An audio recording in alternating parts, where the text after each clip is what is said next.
முதல் வாசகம் தானியேல் ஆகமம் அதிகாரம் 3 திருவசனங்கள் 14 முதல் 20, 91 முதல் 92 மற்றும் 95. நெபுகத்நேசர் அவர்களை நோக்கி, சாத்ராக்கு, மேசாக்கு, அபேத்நேகோ, நீங்கள் மூவரும் என் தெய்வங்களை வணங்கவில்லை என்பதும் நான் நிறுவிய பொற்சிலையை பணிந்து தாழவில்லை என்பதும் உண்மைதானா?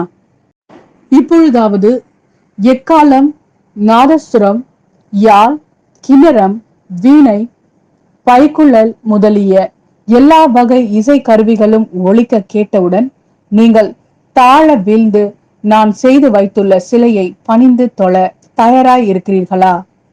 தொழாவிட்டால் அந்த நொடியிலேயே எரிகிற தீச்சூளையில் தூக்கி போடப்படுவீர்கள்.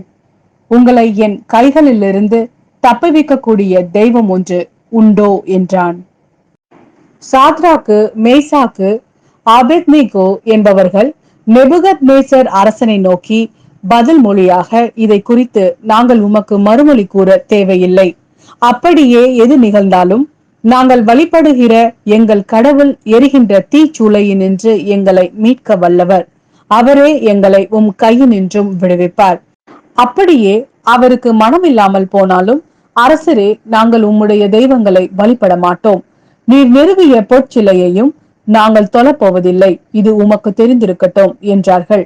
இதை கேட்ட நெபுகத்நேசர் அரசன் சாத்ராக்கு, மேசாக்கு, அபேத்நேகோ ஆகியோர் மீது வெகுண்டெழ அவனது முகம் சினத்தால் சிவந்தது.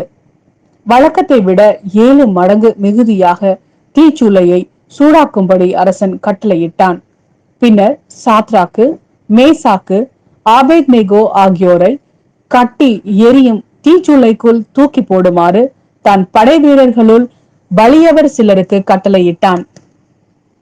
அப்பொழுது நெபுகத்நேசர் அரசன் வியப்புற்று விரைந்தெழுந்து தன் அமைச்சரை நோக்கி, 3 பேரை தானே கட்டி நெருப்பினுள் எரிந்தோம் என்றான். ஆம் அரசரே என்று அவர்கள் விடையளித்தனர்.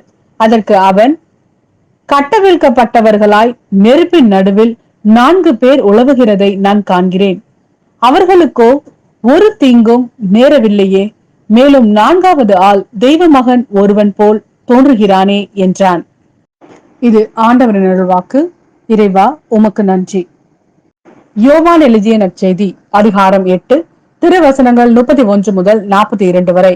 இயேசு தம்மை நம்பிய யூதர்களை நோக்கி, என் வார்த்தைகளை நீங்கள் தொடர்ந்து கடைபிடித்து வந்தால் உண்மையில் என் சீடர்களாய் இருப்பீர்கள். உண்மையை அறிந்தவர்களாயும் இருப்பீர்கள். உண்மை உங்களுக்கு விடுதலை அளிக்கும் என்றார். யூதர்கள் அவரை பார்த்து, உங்களுக்கு விடுதலை கிடைக்கும் என நீர் எப்படி சொல்லலாம்? நாங்கள் யாருக்கும் ஒருபோதும் அடிமைகளாய் இருந்ததில்லை. நாங்கள் ஆபிரகாமின் வழிமரபினர் ஆயிற்றே என்றார்கள். அதற்கு இயேசு, பாவம் செய்யும் எவரும் பாவத்திற்கு அடிமை என உறுதியாக உங்களுக்கு சொல்கிறேன். வீட்டில் அடிமைக்கு நிலையான இடம் இல்லை. மகனுக்கு அங்கு என்றென்றும் இடம் உண்டு. மகன் உங்களுக்கு விடுதலை அளித்தால் நீங்கள் உண்மையிலேயே விடுதலை பெற்றவர்களாய் இருப்பீர்கள். நீங்கள் ஆபிரகாமின் வழிமரபினர் என்பது எனக்கு தெரியும். ஆனால் என் வார்த்தை உங்கள் உள்ளத்தில் இடம் பெறாததால் நீங்கள் என்னை கொல்ல முயலுகிறீர்கள். நான் என் தந்தையிடம் கண்டதை சொல்கிறேன். நீங்கள் உங்கள் தந்தையிடமிருந்து கேட்டதை செய்கிறீர்கள் என்றார். அவர்கள் அவரை பார்த்து, ஆபிரகாமே எங்கள் தந்தை என்றார்கள்.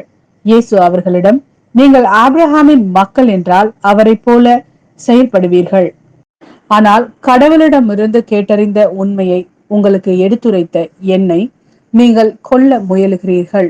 ஆபிரகாம் இப்படி செய்யவில்லையே. நீங்கள் உங்கள் தந்தையை போல செயல்படுகிறீர்கள் என்றார். அவர்கள், நாங்கள் பரத்தமையால் பிறந்தவர்கள் அல்ல.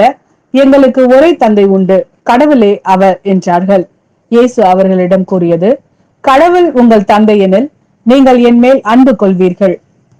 நான் கடவுளிடமிருந்தே இங்கு வந்துள்ளேன். நானாக வரவில்லை, அவரே என்னை அனுப்பினார்.